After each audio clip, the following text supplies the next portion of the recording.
Efia, where are you? Oh, bra, bra, bra, bra, bra, bra, bra. I have found a restaurant where we can get free drinks. From the way I'm seeing you, you don't even need to buy this all your life anymore.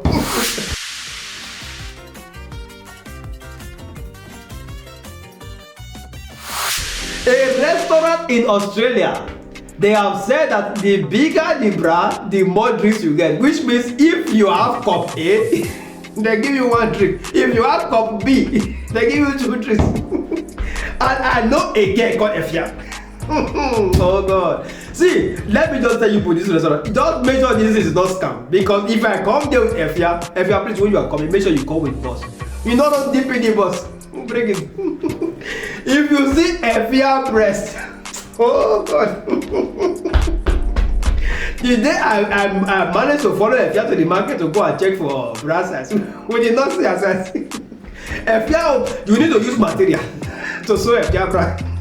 She does not have a size in the market. I just hope people are ready for us because all your drinks are gone. Efia, like I said, get ready because now we are going to get free drinks. All our life, we are not buying this anymore. How can you do a thing like that? You think maybe we have small? Let me tell you something. If you allow all those Sudanese guests to come here, when you are seeing the oh, let me not talk too much so that I will not go and spoil our market. Efia, get ready. We are coming for your free drinks. But before then, I have to go and sleep because my daughter has warned me to be sleeping very well. That I lack sleep. She had to be sleeping 18 hours. I've slept only 12 hours. So remaining 6 hours. So before Efia will come with her boss, I use her bobby to pack all your drinks. Let me go and sleep. The bigger the brand, the more drinks you get. We are coming.